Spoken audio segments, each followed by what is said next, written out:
در حالی که رئیس جمهور اوکراین رسما اعلام کرده به طرح صلح چین با خوشبینی و حسن نیت نگاه می‌کند و آماده است به منظور پیگیری و اجرای آن برای تحقق صلحی عادلانه با رئیس جمهور چین دیدار کند، برخلاف او رئیس جمهور آمریکا اعلام کرد آمریکا به طرح صلح چین بدبین است و معتقد است طرح مفیدی نیست.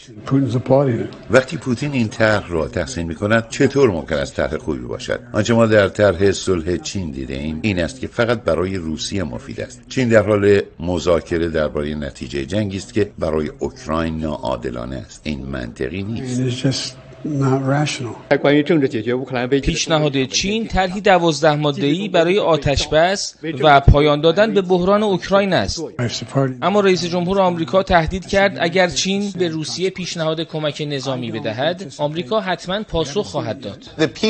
تناقض آشکار میان منافع و خواسته اوکراین و آمریکا درباره آتش‌بس در جنگ موضوعی است که مجری شبکه NBC نیوز آمریکا از مشاور امنیت ملی کاخ سفید درباره آن توضیح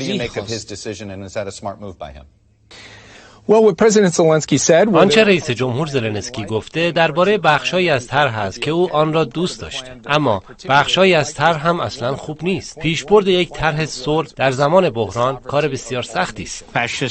مارک لوین، کارشناس و مجری رادیویی معروف آمریکا، معتقد است که تمایل رئیس جمهور آمریکا به تداوم درگیری‌های خارجی به خاطر ناتوانیش در حل مشکلات داخلی آمریکاست.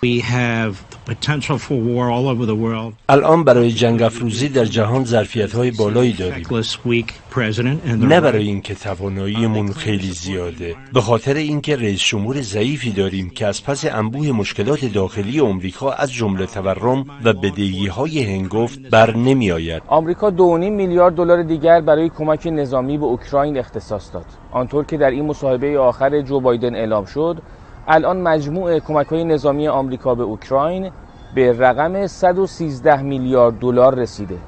علی رجبی، خبرگزاری صدا و سیما، نیویورک.